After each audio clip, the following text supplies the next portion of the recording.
Dans Demain nous appartient. Didier est arrêté et interrogé au commissariat.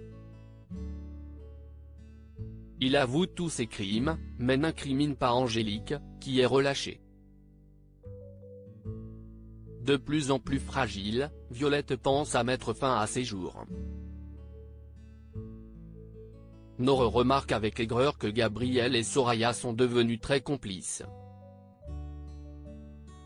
Jeudi 10 août dans Demain nous appartient. Karim tente d'interpeller les Reynaud qui sont en train de prendre la fuite. Le couple fonce droit vers lui en voiture. Didier est entendu par Karim au commissariat de police. Il avoue être l'agresseur de Béatrice, et le meurtrier d'Élise Lubec. À l'époque, il avait tué Fred Viguier, l'amant d'Élise et elle le faisait chanter. Il confesse également avoir assassiné Emma Garnier mais affirme qu'Angélique, son épouse, n'est au courant de rien. Demain nous appartient en avance, Didier passe aux aveux derrière la vitre sans teint, Sarah découvre sous le choc la nature diabolique de son oncle par alliance. Violette tente de comprendre ce qui s'est passé. Mais Angélique continue à lui mentir. Des mensonges qu'elle maintient face à Karim et Georges. Pendant qu'Angélique est interrogée, Damien discute avec Violette et lui fait écouter un morceau de musique. Grâce aux indications de Didier, Damien et Nordine retrouvent l'endroit où a été enterré Fred Viguier. Sans preuve, la police doit relâcher Angélique. De retour à la maison, Violette est remontée contre son père.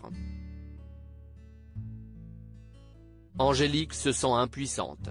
Roxane, de son côté, se demande pourquoi Béatrice tenait tant à récupérer cette boîte de souvenirs.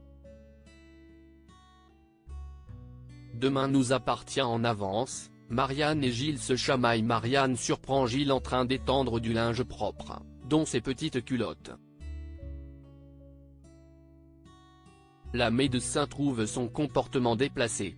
Lui, la trouve trop coincée. Avant d'aller sur le chantier, Gilles se renseigne sur les radars. Il admet qu'il n'a plus de points sur son permis et n'est pas censé rouler. Renaud est amusé par la situation car Marianne n'a pas non plus pour habitude de respecter les limitations de vitesse. Marianne l'emmène et ils en profitent pour papoter un peu.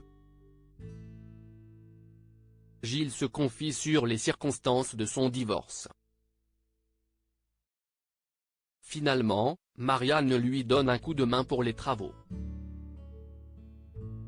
Demain nous appartient en avance, Soraya et Gabriel se retrouvent en tête-à-tête en retard pour un rendez-vous avec un client. Soraya prétend être coincée dans les bouchons. Elle s'apprête à sortir, mais la poignée de porte lui reste dans la main. Gabriel et Soraya sont coincés. Soraya éclate de rire quand Gabriel tente de jouer les sauveurs et se fait mal au doigt avec un tournevis. Ce tête-à-tête forcé est l'occasion pour eux de se rapprocher en attendant la venue du serrurier. Soraya pique une crise quand ce dernier leur fait faux bond. Ils sont sauvés par Nore qui débarque au cabinet pour venir chercher sa sœur avec laquelle elle devait déjeuner. Nore remarque combien Soraya et Gabriel sont complices, ce qui l'attriste.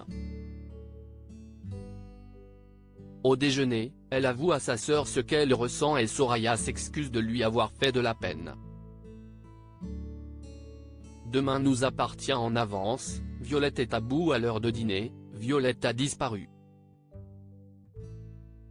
Elle a laissé un mot alarmant sur son carnet, « Pardon maman, je n'y arrive plus, je t'aime ».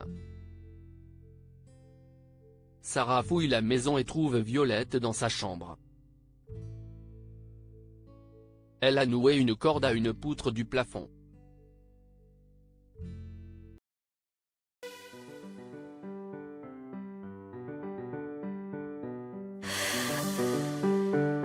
The man I love just had